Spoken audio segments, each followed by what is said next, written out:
Bom dia, monstrinhos, espero que vocês estejam bem.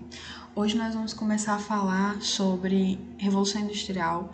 É um fato histórico extremamente importante, aí de fins da Idade Moderna e começo da Idade Contemporânea, algo transformador, né?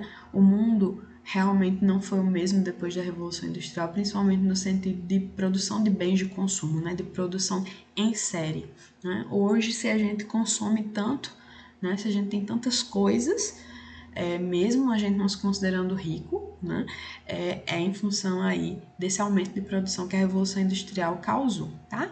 Então vamos falar sobre alguns pontos importantes, né? Não vai dar tempo da gente falar esmiuçadamente, mas alguns pontos importantes. Primeiro, eu gostaria de deixar cá para vocês que o que a gente chama de Revolução Industrial é, na verdade, uma mudança de forma de produção.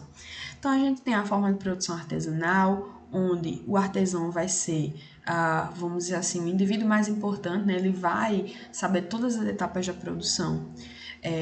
O conhecimento dele vai ser extremamente importante. A gente vai ter a manufatura, onde você já vai ter uma divisão maior de tarefas com a intenção de aumentar a quantidade da produção, né, e o ritmo.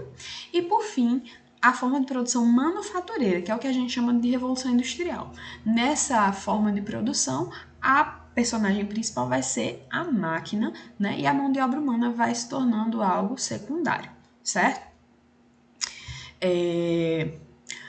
Onde a Revolução Industrial começou, né? Todo mundo já deve saber que isso ocorreu na Inglaterra, mas por que na Inglaterra? Tem alguns fatores que explicam os motivos do pioneirismo inglês. Primeiro, a Inglaterra tem uma burguesia enriquecida, né? Uma burguesia, mercadores enriquecidos que tinham capital para investir nas primeiras indústrias, certo? Um processo que aconteceu importante foi o processo de cercamentos de terras, né? Se você lembrar lá do feudalismo, você vai lembrar que tinha terras que eram comunais, né?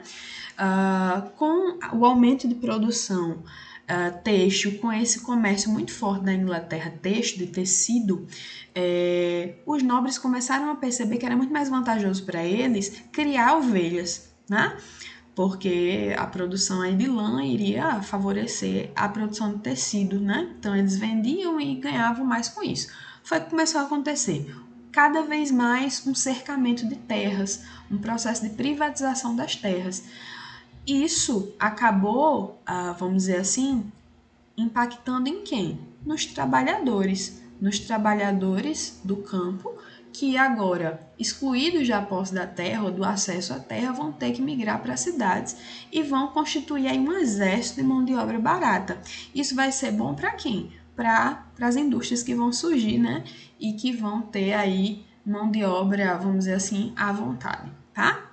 Outra coisa que eu diria aí que é uma sorte mesmo do destino da Inglaterra, que era aí o fato de ter muitas minas de carvão ou jazidas de carvão. E aí o carvão foi a fonte de energia da primeira fase da Revolução Industrial, né, que alimentava as máquinas a vapor. Então foi outro motivo que levou aí a esse pioneirismo inglês. Eu gostaria de ter mais tempo de falar sobre isso aqui com vocês, demonstra muito do trabalho, né, um trabalho extremamente árduo que era nas minas de carvão, feito por mulheres, crianças, e um trabalho extremamente árduo.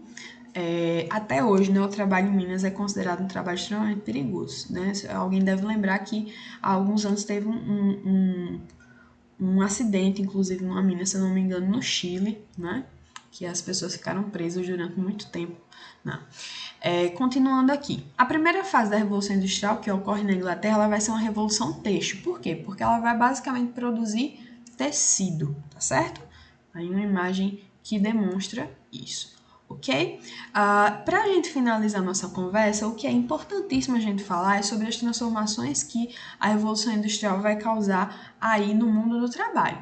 A gente já sabe que o trabalhador ele vai perder muito da sua importância no sentido do seu conhecimento. Ele vai ser praticamente um operador de máquina, né? Uma outra coisa que vai acontecer importante durante a Revolução Industrial é o trabalho infantil, né? que vai ocorrer, e é interessante a gente observar que antes já existia trabalho infantil no campo, antes já existia trabalho infantil nas manufaturas, mas ele não era tão pesado e não era tão perigoso quanto nas fábricas, né? E o que acontecia, na verdade, é que os salários eram tão baixos que as famílias tinham que colocar todo mundo para trabalhar para conseguir sobreviver. A verdade era essa.